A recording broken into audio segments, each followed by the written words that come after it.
Welcome to the Slop Temple. We pray this video helps. In this video, I will explain how to use ChatGPT for qualitative data analysis.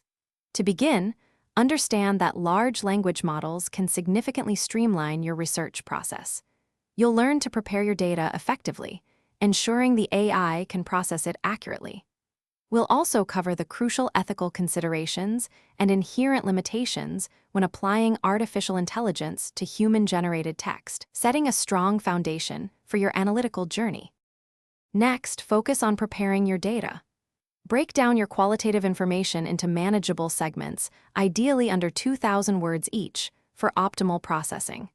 Then, craft precise and detailed prompts to guide ChatGPT, specifying whether you need thematic identification, sentiment analysis, or concise summaries. Experiment with various prompt structures to discover what yields the most insightful and relevant analytical outputs for your specific research questions. Now, let's dive into thematic analysis and coding. You can instruct ChatGPT to identify recurring themes and patterns across your data, acting as a powerful initial coding assistant.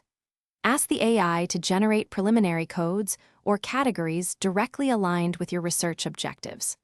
Remember, your role is crucial.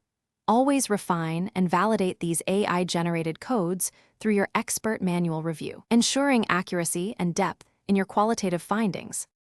Finally, it's essential to critically interpret ChatGPT's outputs. View the AI as a valuable assistant, not a replacement for your human insight and nuanced understanding. Be acutely aware of potential biases that might be present in the AI's responses, stemming from its training data. Always prioritize data privacy and confidentiality, especially when working with sensitive qualitative information, maintaining the highest ethical standards throughout your research process. Thanks for watching. Consider subscribing if we helped you.